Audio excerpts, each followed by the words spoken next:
Bagaimana keadaan Nabi SAW yang dipilih tu? Orang lagu mana?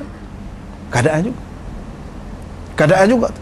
Masa, zaman tu bagaimana? Zaman wahyu tu zaman, kaitan juga. Tempat turun wahyu tu ada kaitan juga. Maknanya semua ini saling berkait. Jadi kalau kita perhati di sini, dia tak ada kena-mengena dengan kaifah ni. Mula-mula turun wahyu tu saja, tidak. Kaifah itu satu. Yang kedua, bad'u ni permulaan.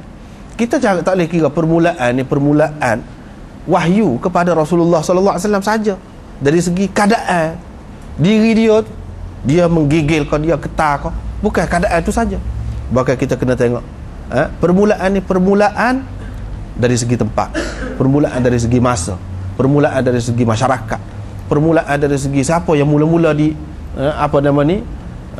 Nabi sallallahu alaihi wasallam sampaikan wahyu itu, kemudian dia tulis surat kepada siapa dia mula-mula sekali. Itu semua sekali lah permulaan itu. Bukan nak kira permulaan ni permulaan turun wahyu tu saja. Di mana tempat dia, tidak. Semua sekali. Begitu juga wahyu ni. Wahyu ni dia nak ceritanya bukan wahyu ni wahyu Quran saja. Sebab wahyu ni banyak. Dia nak isyarat juga, dia nak bincang ni wahyu ni banyak macam. Sekurang-kurangnya yang disebutkan dalam Quran dengan jelasnya ada 3. Iaitu dalam Quran disebutkan wa ma kana li basharin ay yukallimahu Allahu illa wahyan aw min wara'i hijab aw yursila rasulan fayuhiya bi idnihi ma yasha. Sekurang-kurangnya manusia tidak ada cara, tidak manusia ni boleh bercakap dengan Allah. Allah tidak akan bercakap dengan manusia kecuali dengan salah satu daripada 3 cara. Melalui wahyu, aw min wara'i hijab, atau di sebalik tabir, di sebalik dinding tabir, ataupun Allah mengirimkan utusan, lalu utusan itu mewahyukan kepadanya apa yang dikehendaki oleh Allah. 3 cara. Kalau kita perhati di sini, Imam Bukhari nak ceritanya, kalau kita perhati di sini, hak melalui Rasul saat ni, yang dimaksudkan dengan Rasul itu Jibril lah, malaikat. Quran itu sampai kepada kita melalui Jibril, sampai kepada Nabi sallallahu alaihi wasallam. Tidak langsung daripada Allah terus kepada Nabi sallallahu alaihi wasallam, tidak begitu. Bermakna kalau orang panggil Quran itu dia salah satu cara yang disebutkan dalam Quran tadi. Hak 2 lagi tak ada sebut. Padahal hak 2 lagi tu, yang pertama disebut wahyan juga oleh Allah Subhanahu Wa Taala. Tentu sekali wahyan ini berbeza daripada hak dia sebut kemudian tu au yursila rasulan fayuhiya bi idnihi ma yasha. Hak dia hantarkan utusan dia tu, malaikat dia tu, untuk mewahyukan kepada Nabi. Hak tu berbeza. Maknanya wahyu ni lain. Wahyu hak lain ni gapo? Dah kalau Quran semua sekali, Quran ni dalam kepercayaan kitanya iaitu yang sampai kepada Rasulullah melalui malaikat. Yang ketiga dalam ayat tu disebut au yursila rasulan fayuhiya bi idnihi ma yasha. Tak ada satu pun ayat Quran yang turun kepada Nabi sallallahu alaihi wasallam melalui min wara'i hijab, ataupun dalam Quran itu sebut wahyan itu. Tak ada. Jadi apakah yang dimaksudkan dengan wahyu? Wahyu di situ hak lain.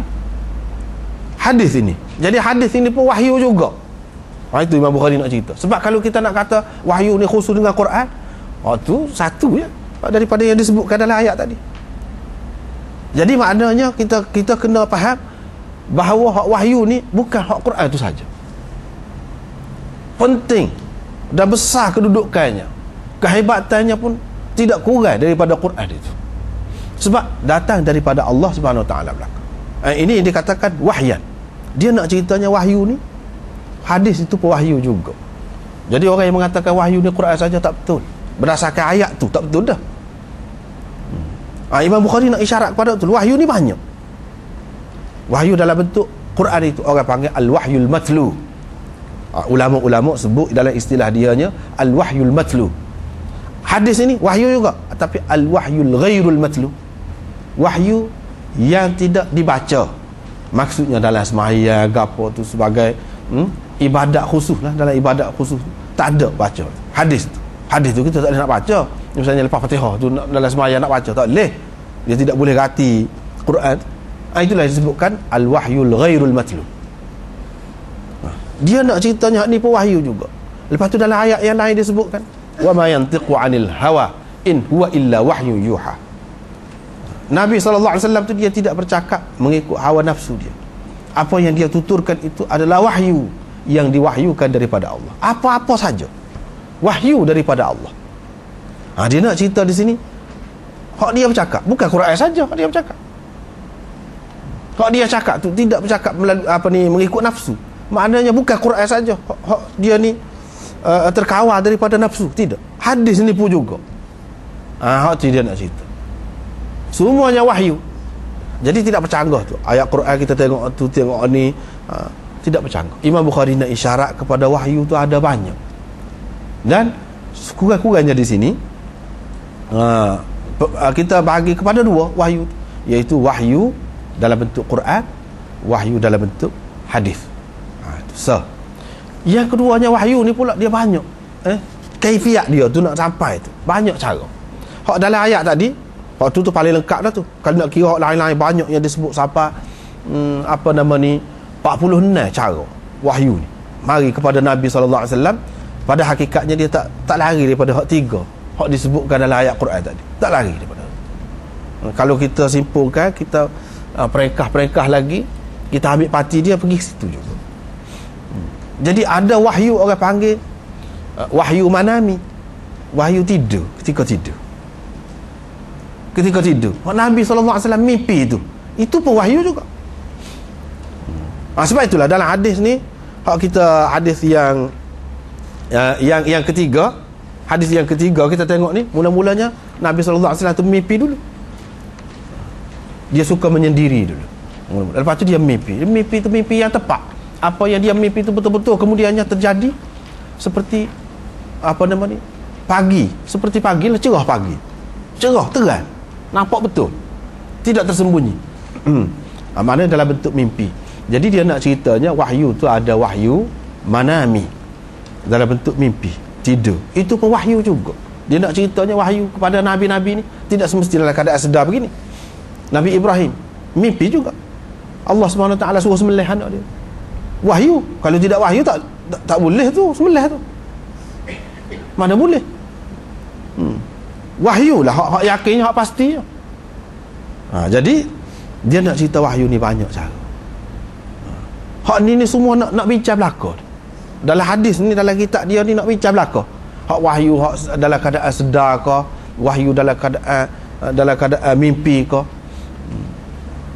Itu wahyu dalam keluarga dia ke, wahyu berkenaan dengan masyarakat ke. Semua sekali masuk belaka. Dia nak cerita itu termasuk dalam wahyu, masuk belaka. Bukan khusus ni wahyu ni yang tertentu Quran saja, tidak. Banyak. Lepas tu ada juga wahyu ni dia panggil an-nafath fir raw. Mana Allah SWT mengilhamkan sesuatu kepada Nabi SAW. Dia sedar. Dia sedar dan dia ingat selalu apa yang Allah SWT nak. Tetapi dia ungkapkan dalam bahasa dia sendiri. Maksud Allah SWT tu diungkapkan dalam bahasa dia sendiri. Seperti kita kata, kita dengar dalam satu bahasa lah. Kita dengar dalam satu bahasa. Ni orang-orang depan kita ni tak kerti belaka bahasa tu. Kita dengar dalam satu bahasa, lepas tu kita pun faham maksud. Kita pun rayak tu maksud tadi lah. Maksud yang kita terima tadi, maksud tu orang lain pun faham lah semua. Sebab dia rayak dalam bahasa Arab. Orang hak masyarakat dia ni semua bahasa Arab, faham. Itu yang dikatakan hadis. Itu tidak melalui malaikat tu. Dia mari Allah SWT campakkan dalam hati dia, dia berasa dan yakin. Dia buat dalam bahasa dia sendiri. Hak tu lah orang panggil hadis ni. Ada pun ayat Quran itu tidak. Jibril awak mari lagu tu dah lafaz, lagu tu. Nabi SAW tak tukar sikit pun. Tidak kata berdasarkan fahaman dia.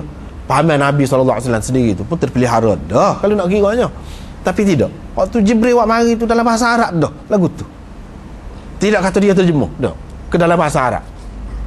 Adapun hak ni hadis ni dia terima daripada Allah SWT, macam kita kata dia terjemah lah. Terjemahan dia. Adapun Quran itu tidak terjemah, terus daripada Allah SWT, lagu tu lah malaikat awak mari dalam bahasa Arab lagu tu. Daripada atas lagi, alam tinggi lagi dalam bahasa Arab.